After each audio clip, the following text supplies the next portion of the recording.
नमस्कार, स्वागत है आपका मुनाफे की मंडी में, जहां हम आपको कमोडिटी मार्केट की खबरों के साथ देश भर के मंडियों का अपडेट भी लेकर आते हैं। साथ ही आपके लिए बेहतरीन ट्रेडिंग कॉल्स भी।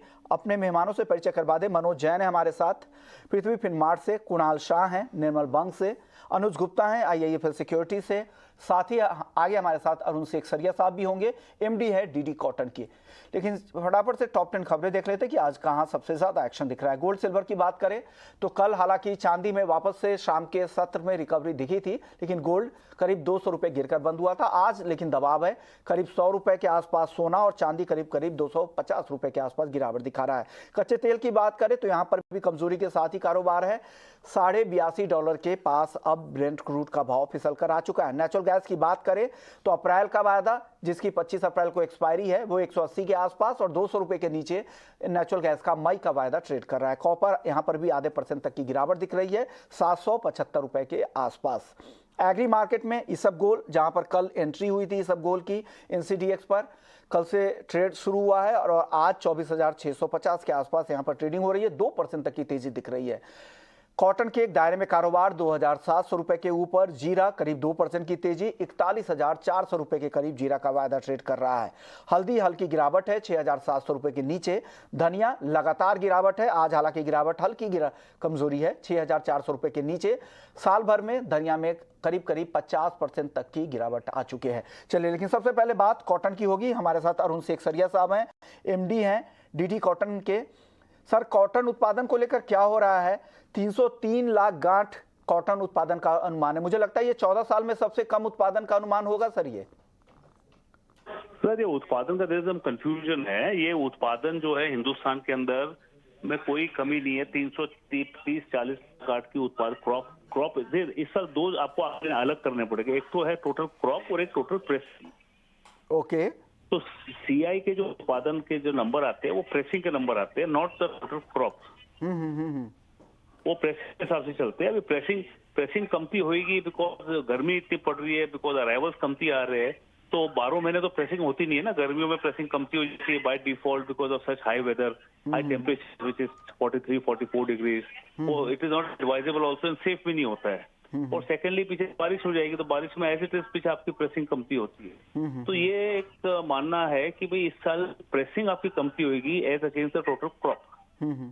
तो मेरे को नहीं लगता क्रॉप के अंदर कोई कमी है। प्रेसिंग के अंदर it can be lower and it can also कि भी ये सीजन की लोअर प्रेसिंग आज की तारीख में दिख रही है। बट मेरा मानना है कि ये नेक्स्ट 4 महीने 5 महीने बचे, 5 महीने में प्रेसिंग के आंकड़े बढ़ेंगे, घटेंगे नहीं। ओके।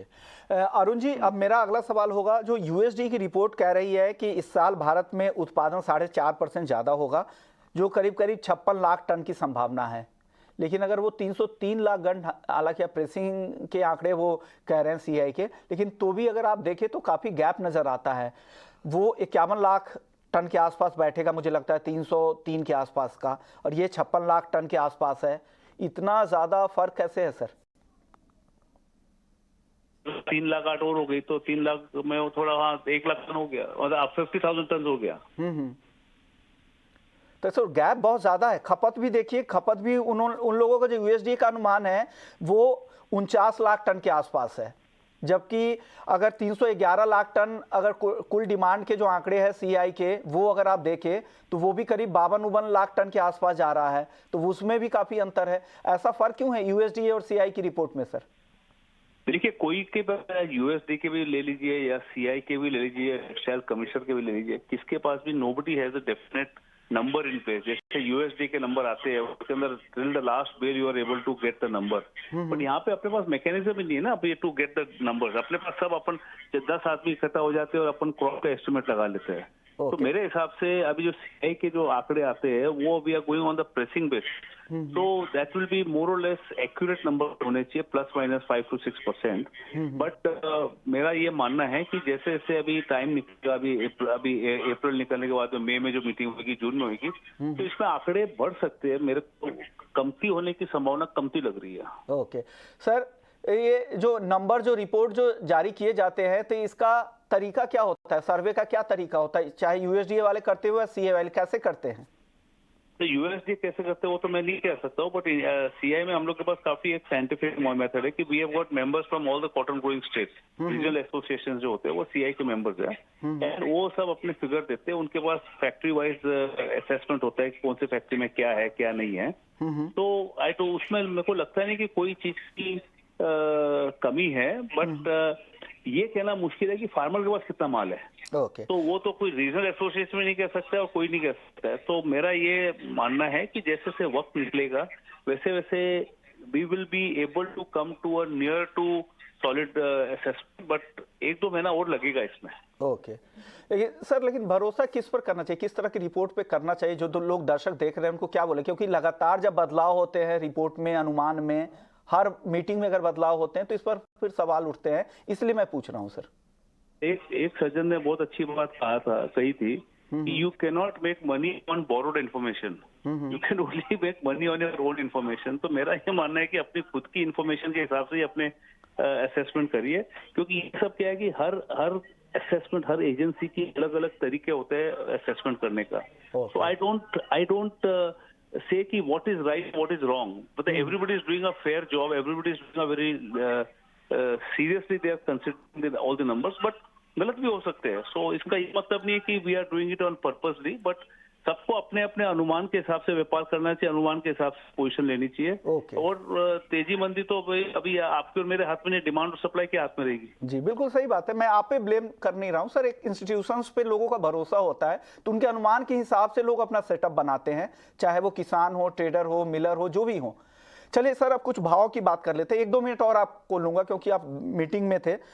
भाव अगर महीने भर देखें तो 1-1.25% की तेजी दिख रही है कॉटन में, लेकिन पिछले साल से अभी भी कॉटन के भाव करीब करीब 39% कम है, यार्न के भाव 30% कम है। क्या लग रहा है आपको भाव को लेकर, क्या यहाँ से तेजी आएगी? देखिए, भाव का मैंने कल भी कहा था और अभी वापस वो रिपीट कर रहा हूँ। ये भाव जो है ये कोई डिमांड अपना ये नंबर्स के हिसाब से भाव नहीं होते। अभी लास्ट गए साल में आप देखिए 1 लाख रुपए का भाव भी हो गया था। लास्ट ईयर अराइवल आपके सेम अप्रैल अपना मार्च महीने में 262 लाख के अराइवल थे। इस साल आपकी 197 लाख की अराइवल है। फिर भी लास्ट ईयर 1 लाख रुपया भी बाजार 60,000 62,000 में है।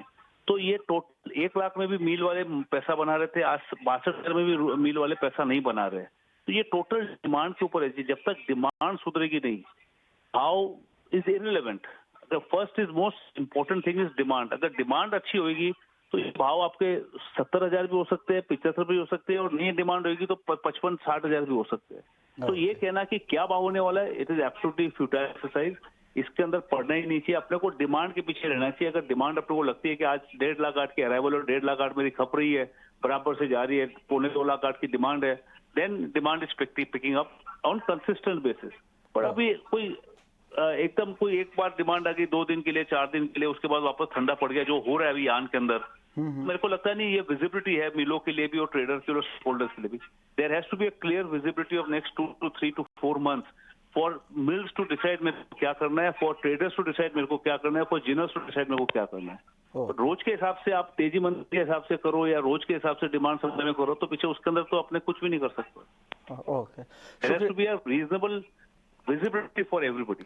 ओके, शुक्रिया सर, आपने वक्त निकाला हमारे लिए और बताया कि क्या कुछ हो सकता है। लेकिन अनुमान को लेकर जिस तरह की रिपोर्ट आ रही, चाहे वो यूएसडीए की हो या घरेलू रिपोर्ट हो, सवाल तो उठते ही है, क्योंकि लगातार जब आप खुद के ही अनुमान में बदलाव करते हैं तो भरोसा ज़रूर कम होता है। और 2 एजेंसी के अगर अनुमान में अगर फ़र्क हो, चाहे वो डिमांड को लेकर हो, चाहे वो सप्लाई को लेकर हो, तो भी सवाल उठते हैं। तो किस अनुमान पर भरोसा करें, या फिर खुद की रिसर्च करें, फिर आप आगे बढ़े, खुद का कन्विक्शन आप बिल्ड करें, खुद की रिपोर्ट निकाले, वो उस पर ज़्यादा भरोसा करे, या जो इंस्टीट्यूशन, इतने पुराने इंस्टीट्यूशन जो इतने दिनों से काम कर रहे हैं, अगर वो हर महीने अगर अपने अनुमान में बदलाव कर रहे हैं तो डेफिनेटली ऐसे अनुमान पर तो सवाल उठेंगे ही, और लोग इसलिए सवाल करते हैं। चलिए वापस से नॉन एग्री मार्केट की ओर लौटते हैं। हमारे तीनों मेहमान बने हुए हैं। गोल्ड पर सबसे पहले बात कर लेते हैं। गोल्ड में अब रिकवरी आ रही है। कुणाल जी, सबसे पहले आपके पास आ रहा हूँ। 60,340 पे आ गया है, अब हल्की तेजी दिख रही है। शुरुआती कारोबार में हल्की गिरावट थी। ट्रेडर्स के लिए क्या सलाह देंगे आप? तेजी है गोल्ड में। ओके सर, क्या स्टॉप लॉस, क्या टारगेट कुणाल जी? आप बाय कर सकते हैं 60,200 के आसपास। मैंने ये जनरेट किया है, 60,000 का टारगेट आ सकता है। तो जी आपको भी लग रहा है गोल्ड खरीदारी करें, ट्रेंड वापस से दिख रहा है पॉजिटिव, ऊपर की तरफ जा रहा है अब गोल्ड? जी विश्वन जी, गुड मॉर्निंग। देखिए, कल हमने एक डिप देखा था, फिर वहां से एक रिकवरी आती हुई दिखाई दी, करीबन $1970 के आसपास डिप था। उसके बाद हम देखें तो अभी प्राइस $1996 के आसपास ट्रेड कर रहे हैं। वहीं एमसीएक्स में करीबन 59,700 के आसपास के कल डिप दिखे थे, वहां से अगेन एक करीबन 60,300 के लेवल आते हुए दिखाई दिए। तो अगर आप पिछले 3-4 दिनों को देखेंगे तो प्राइस 60,000 के ऊपर ही क्लोज किया है, कोशिश जरूर करी इसे नीचे जाने की। अगर क्लोजिंग जो करी है वो 60,000 के ऊपर ही करी, तो इंडिकेट यही आ रहा है कि बाय ऑन डिप्स की स्ट्रेटेजी आपको देखने को मिल सकती है। हालांकि जो ये थोड़ी बहुत गिरावट आ रही है, ये जो सेलिंग प्रेशर आता है, ये इंटरेस्ट रेट को लेकर आता है कि इंटरेस्ट रेट एफओएमसी देखती है, उसकी वजह से हम देखते हैं कि कई बार एक सेलिंग प्रेशर आता है। मगर कहीं ना कहीं जो फंडामेंटल है वो काफी पॉजिटिव है। अंडरटोन गोल्ड सिल्वर का अभी भी पॉजिटिव है, जिस वजह से हम देखते हैं कि इवनिंग सेशन में एक अच्छी रिकवरी देखने को मिलती है। तो जो ट्रेंड बना है गोल्ड सिल्वर का वो भी पॉजिटिव है। बाय ऑन डिप्स स्ट्रेटेजी हम यहाँ पे रिकमेंड करना चाहेंगे। हमें लगता है कि गोल्ड अगर नीचे 60,000 के आसपास मिलता है तो खरीदारी करें। 59,750 का स्टॉप लॉस लगाएं, टारगेट 60,500 तक हो सकता है। और अगर हम इंटरनेशनल मार्केट की बात करें तो लग रहा है कि ऊपर में 2005 से लेकर $2010 तक के लेवल अगेन देखने को मिल सकते हैं। तो मोमेंटम पॉजिटिव है। अक्षय तृतीया भी है अभी सामने, तो वहां भी डिमांड बढ़ने के चांस रहेंगे। तो गोल्ड सिल्वर में खरीदारी की सलाह रहेगी। कि गोल्ड और सिल्वर में खरीदारी की सलाह अनुज जी की तरफ से। मनोज जी, गोल्ड और सिल्वर को लेकर आप क्या सलाह दे रहे हैं ट्रेडर्स को? नमस्कार युष्मान जी।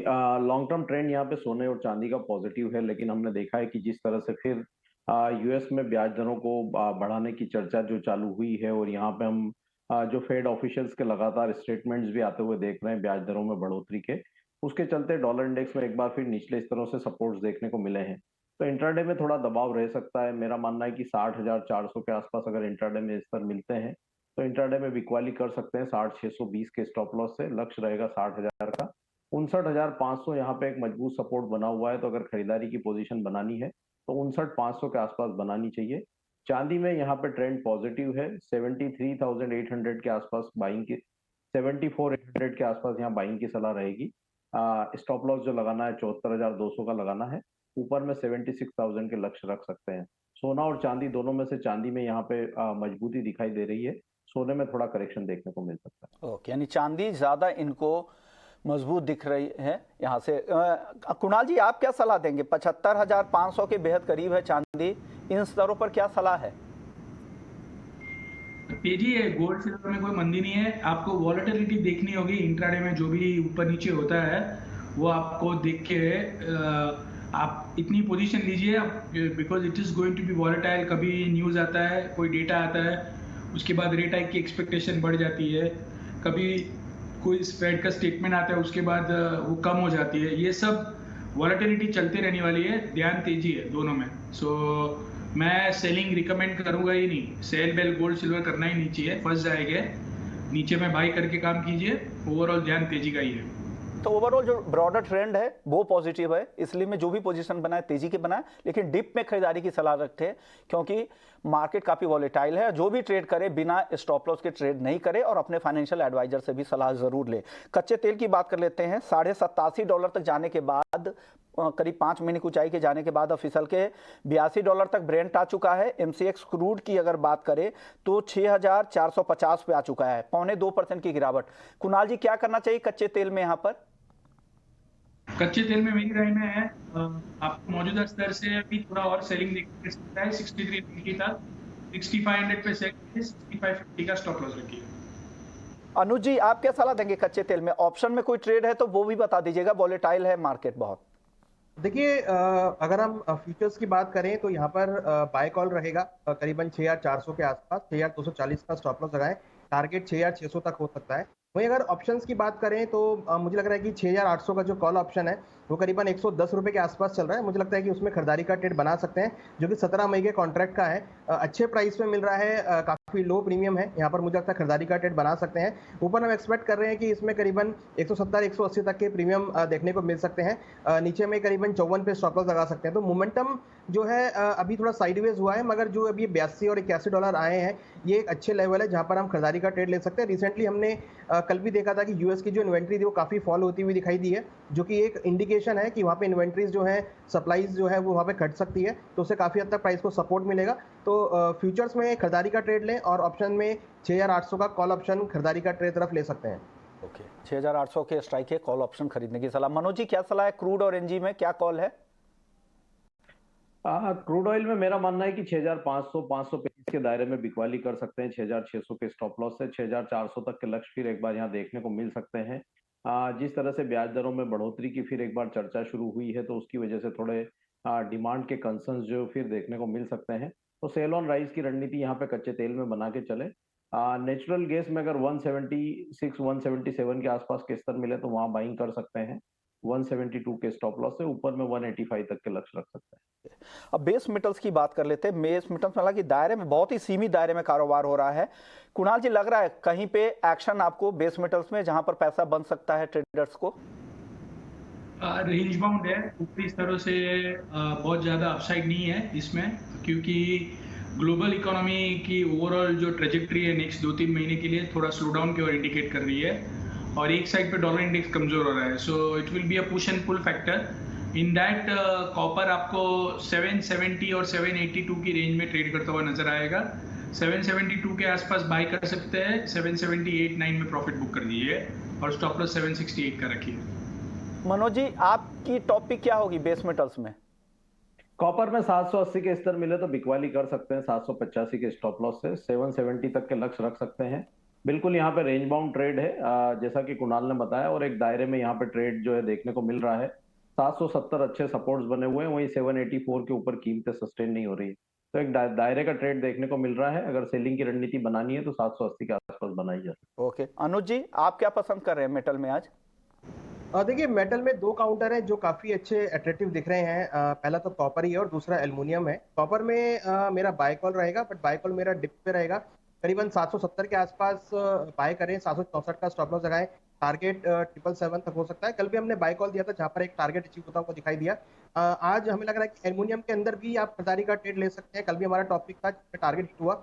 हमें लगता है कि 213 के आसपास, 214 के आसपास खरीदारी का ट्रेड बना सकते हैं। 211 का स्टॉप लॉस है, टारगेट ऊपर 217 तक देखने को मिल सकता है। तो कॉपर और एल्युमिनियम दोनों ही काउंटर बाय ऑन डिप्स के कैंडिडेट हैं। यहाँ पर मुझे लगता है कि बाय का ट्रेड बना के चल सकते हैं। बाय ऑन डिप्स के स्ट्रेटजी के साथ कॉपर में काम कर सकते हैं, या ऊपर में मनोज जी को सलाह है, जो टारगेट अनुज जी दे रहे हैं ना, उसके भी ऊपर अगर जाने पर आपको बेचने की सलाह मनोज जी दे रहे हैं। तो कंफ्यूज नहीं होना है, या तो नीचे खरीदे या ऊपर में बेचे, एक रेंज में है जैसा तीनों एक्सपर्ट्स मानते हैं। लेकिन चलिए, एक और अहम कमोडिटी जिसकी शुरुआत एनसीडीएक्स पर कल हुई थी, इसबगोल वायदा की जोरदार एंट्री हुई। कल मई, जून, जुलाई, अगस्त 4 कॉन्ट्रैक्ट के साथ शुरुआत हुई थी, और कल के ही सत्र में अगर बात करें तो 102 मीट्रिक टन का कारोबार हुआ लॉन्च के पहले ही दिन। कुल ओपन इंटरेस्ट कल 69 मीट्रिक टन का था, और मई के कॉन्ट्रैक्ट में पहले ही दिन 96 मीट्रिक टन का कारोबार हुआ, और जून के कॉन्ट्रैक्ट में करीब 6 मीट्रिक टन का कारोबार हुआ। इस पर और डिटेल्स के साथ बात करने के लिए हमारे साथ जिग्नेश नाई साहब हैं, प्रॉफिट इन्वेस्टमेंट से, ऊंझा से हैं, क्योंकि ऊंझा एक डिलीवरी सेंटर भी है। क्या लग रहा है जिग्नेश भाई, क्या हो रहा है इसबगोल में, और ये जो कॉन्ट्रैक्ट है ये कितना फायदेमंद है हेजर्स के हिसाब से? क्या देखते हैं आप इस कॉन्ट्रैक्ट में? इसबगोल जो है वो एक तो एक्सपोर्ट ओरिएंटेड कमोडिटीज है, जो 1975 से मतलब इंडिया में ग्रो हो रही है, और सामने इसका जो रॉ मटेरियल निकल के आ रहा है वो एक्सपोर्ट्स हो रहा है। करीबन इसका क्रॉप साइज इस साल का 30 से 35 लाख बैग का था एस्टीमेट, जो जनवरी में निकला था। और जो मॉनसून मतलब अनएक्सपेक्टेड आ गया फरवरी और मार्च में, इसके कारण ये कमोडिटी काफी डैमेज हुई राजस्थान और गुजरात साइड में। तो इसका 35 से 40% क्रॉप डैमेज हुआ है। तो अभी के हिसाब से देखे तो 23 से 25 लाख का अराइवल आ सकता है बैग में। ओके, और सप्लाई कितनी उस मुकाबले सर, डिमांड क्या है? डिमांड देखो कि इसमें ज्यादातर इसबगोल में ना वो एडवांस एक्सपोर्ट्स ट्रेड होते हैं अराउंड द ईयर। तो काफी सारा माल अगस्त सितंबर तक एक्सपोर्टर का बिका हुआ है, जो नीचे भाव का है। तो मेरे ख्याल से इसमें एक्सपोर्टर्स को हेज करने के लिए एक अच्छा ऑप्शन मिल गया है। ओके, एक अच्छा ऑप्शन आपके पास एनसीडीएक्स पर आ गया। और देखिए, अगर आज अभी फिलहाल आज ओपन इंटरेस्ट आप अगर देखें तो 90 तक पहुंच चुका है मई के वायदा में, और जून के कॉन्ट्रैक्ट में करीब करीब 12 दिख रहा है। तो नहीं, अच्छा ट्रैक्शन मिल रहा है, दूसरा ही दिन कारोबार हो रहा है। अनुज जी, क्या लग रहा है टेक्निकली आपको इसबगोल का वायदा यहाँ से? फंडामेंटली तो काफी स्ट्रांग है। बिजनेस वाइज देखें तो करीबन 350 करोड़ का बिजनेस है इसका 2022 की अगर हम डेटा की बात करें, और एक्सपेक्ट कर रहे हैं फिजिकल मार्केट में करीबन 650 करोड़ की जो मार्केट है ये हो सकती है 2028 तक। तो डेटा बहुत पॉजिटिव है, साइंटिफिक कमोडिटी है, यूजफुल कमोडिटी है, एक्सपोर्ट ओरिएंटेड कमोडिटी है। तो एज पर द फंडामेंटल ये काफी पॉजिटिव दिख रही है। टेक्निकल साइड जाए तो जिस तरीके से हमने देखा है सभी मसालों में बारिश की असर की वजह से जो क्रॉप है वो थोड़ी सी यहाँ पर हट हुई है। मुझे लग रहा है कि पैदावार में इस बार थोड़ी कमी रह सकती है बारिश की वजह से। तो यहाँ पर ओवरऑल ट्रेंड ईसाबगोल का पॉजिटिव ही रहने वाला है। हालांकि हमें लगता है कि अपसाइड मोमेंटम अभी शॉर्ट टर्म में रहेगा।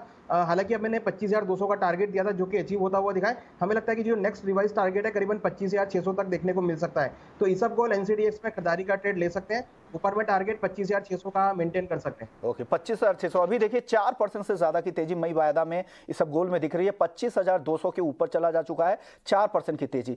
जीरा और धनिया, जीरा जबरदस्त तेजी दिखा रहा है 41,400 पे 2% ऊपर, लेकिन काफी गिरावट के बाद धनिया में हल्की तेजी यहां पर दिख रही है, एक दायरे में हो रहा है। धनिया और जीरे में क्या हो रहा है मनोज जी, क्या करना चाहिए यहां पर, छोटा जवाब दीजिएगा। कीमतें 42,000 के स्तर को टेस्ट कर सकती है। बाय ऑन डिप्स की रणनीति रख सकते हैं। वहीं अभी धनिया में थोड़ा दबाव रहेगा क्योंकि अराइवल का प्रेशर काफी ज्यादा है। तो अभी कीमतें 6,200 तक के स्तर आने वाले समय में दिखा सकती है। तो धनिया में यहाँ थोड़ा दबाव और देखने को मिल सकता है। जीरे में मजबूती बरकरार रहेगी। ओके, शुक्रिया मनोज जी आपका, अनुज जी आपका, कुणाल जी आपका, आप लोगों ने वक्त निकाला। साथ ही जिग्नेश जी आपका भी, आपने भी वक्त निकाला और ईसाबगोल के बारे में बताया कि फंडामेंटल ग्राउंड की क्या स्थिति है। मुनाफे की मंडी में फिलहाल इतना ही।